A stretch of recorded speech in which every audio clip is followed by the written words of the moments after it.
You're a good guy. You're respectful, you're polite, you listen. You do everything you've been told nice guys are supposed to do.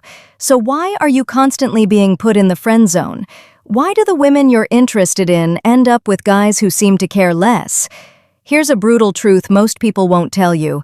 There is a razor-thin line between being a nice guy and being perceived as a weak man. To you, your actions feel kind and considerate. To her, they can be subconscious signals of low confidence, a lack of purpose, and a man who can't lead. These signals are the kryptonite of attraction. Today, we're exposing the 7 nice guy habits that women perceive as weakness. And number 1 is the most common and the most destructive. It's the one you're probably doing right now without even realizing it. If you want to stop being the nice guy who finishes last, you need to watch this. All right, let's get straight into the code.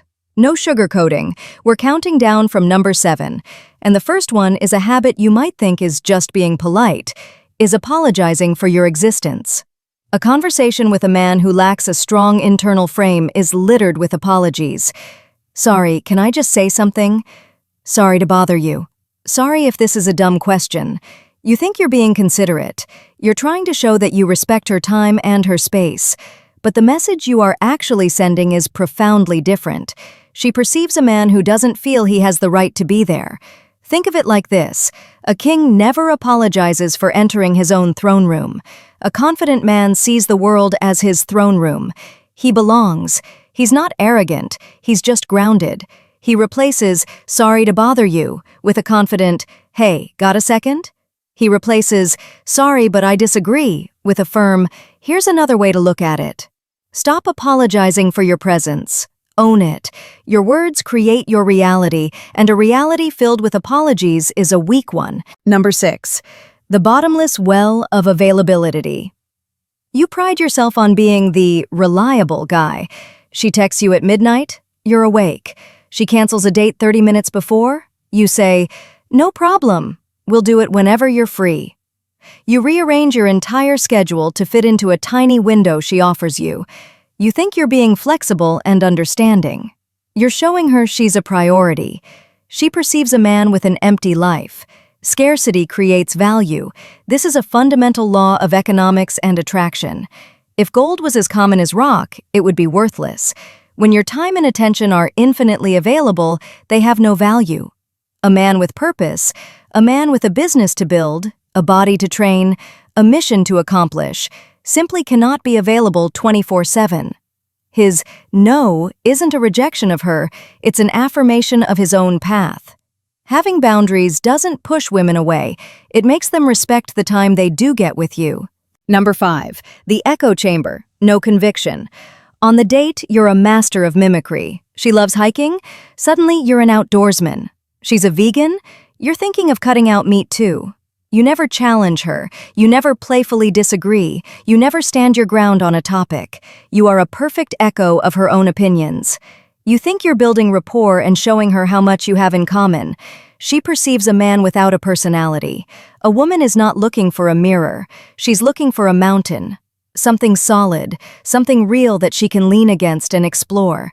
When you just agree with everything, you are as formless as water. There's nothing to grab onto. She can't discover who you are. Don't be afraid to say, you know, I actually see that differently. Or, I've never been a huge fan of that band. I'm more into your interest. This doesn't create conflict. It creates intrigue. It shows you are a whole person, not just half of a future pair. Number 4. The anchor of negativity.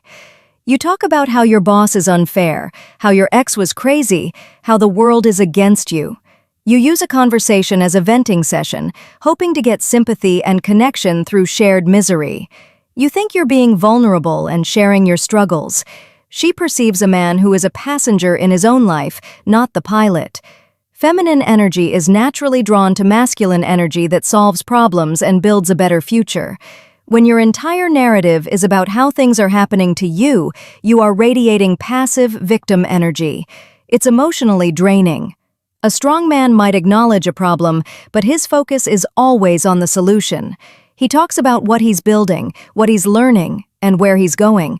Be the lighthouse, not the foghorn. Number 3. The leadership vacuum. It's the classic, dreaded exchange. Where do you want to eat? Oh, I'm easy, whatever you want. What should we do this weekend? I don't know, what sounds good to you? You think you're being egalitarian and collaborative. You don't want to be controlling, so you make every decision a committee vote. She perceives a terrifying lack of leadership. A core element of masculine energy is direction. It's the ability to say, I've got a plan. Trust me, it'll be fun.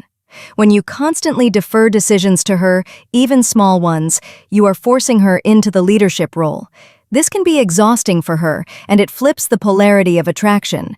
She doesn't want a dictator, but she wants a man who can confidently present an option. I feel like Thai food tonight. How does that sound?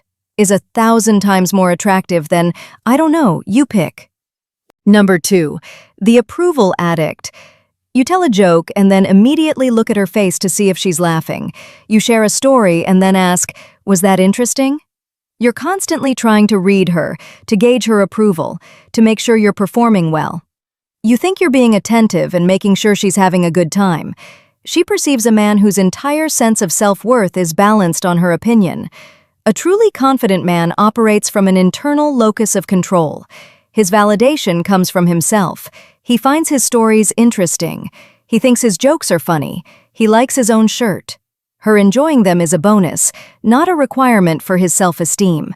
When you're constantly seeking her approval, you are handing her the strings to your puppet. She doesn't want to be your puppeteer. She wants to be with the man who is the master of his own show. Number 1, the worshipper, the ultimate mistake. From the moment you see her, you are floored. You are the most beautiful woman I've ever seen. I can't believe a girl like you is out with a guy like me. You treat her not as a person, but as a deity. You ignore red flags because you are blinded by her perfection. You think you're complimenting her and showing her how much you value her. She perceives a man who doesn't see himself as an equal. This is the ultimate attraction killer. A woman cannot, will not, and biologically cannot desire a man she feels is beneath her. By placing her on a pedestal, you automatically place yourself at her feet. You are communicating that you have nothing of equal value to offer other than your worship. A strong, high-value woman is repelled by this. She wants a partner, a teammate, a king to her queen. She wants a man who sees her beauty and her accomplishments and says, "Impressive. Me too." She will never fall for her worshiper. She will only fall for her equal. So let's be clear. The solution is not to become a jerk. The solution is to become a man who is nice from a place of genuine strength, not from a place of fear. It's about building a life you're proud of, so your validation comes from your actions, not her approval. It's about having a purpose, so your time is valuable. It's about having boundaries, so you respect yourself first. That is the man she can trust. That is the man she will desire. Now I want to hear from you, and let's be honest in the comments. Which of these 7 habits have you been guilty of in the past? There's no shame. Acknowledging it is the first step to changing it. Drop a comment below. If this video opened your eyes, do me a favor and hit that like button. It tells the algorithm that this is a message men need to hear. And subscribe for more no BS content that will help you become the strongest version of yourself. Stop being a nice guy. Start being a good man. There's a world of difference.